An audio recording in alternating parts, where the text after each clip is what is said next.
ఇప్పుడు మీరు ఏం జరిగింది అనుకుంటున్నారు? ఆ, ఇప్పుడు నేను జరిగింది అన్నారు కదా, ఏం జరిగింది నేనేం అనుకున్నారు? జరిగింది అనుకుంటున్నానంటే ఉమ్, సినిమాకి వచ్చి ఉమ్. అట్లీస్ట్ టాక్ రావాలి బయటికి. బాగోలేదనో బాగుందనో. బాగుంది, అది ఒక్కటి రాలేదు, ఆదివారం వరకు కూడా రాలే. నేను ఉమ్. ఎప్పుడైతే ఎమోషనల్ అయిపోయి బరస్ట్ అయిపోయి నాకు చిరాకు వచ్చి వీడియో పెట్టేసరికి అందరు దీని గురించి మాట్లాడారు.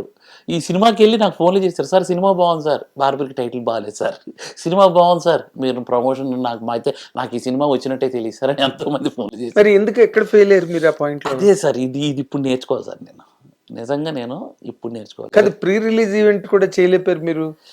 ప్రీ రిలీజ్ ఈవెంట్ చేయకపోవడానికి పెద్దోళ్ళకి ట్రై చేసాం సార్. అంటే కొంచెం ఏదైనా ప్రీ రిలీజ్ ఈవెంట్కి మేమే మాట్లాడితే రీచ్ అవ్వదు సార్. కాదు, మారుతి గారి కన్నా పెద్దవాళ్ళు ఎవరు? మారుతి గారు క్రియేటివ్ సైడ్ ఉన్నారు సార్, ఆయన ప్రొడక్షన్ సైడ్ అస్సలు లేరు. ప్రొడక్షన్ కాదండి, ప్రీ రిలీజ్ ఈవెంట్ కి పిలవడానికి. ఆయనకి పిలవడానికి మారుతి గారు పెద్ద డైరెక్టర్ కదా సార్. ఇప్పుడు ఆయన ఏమవుతుందంటే రాజా సాబ్ చేస్తున్నారు సార్.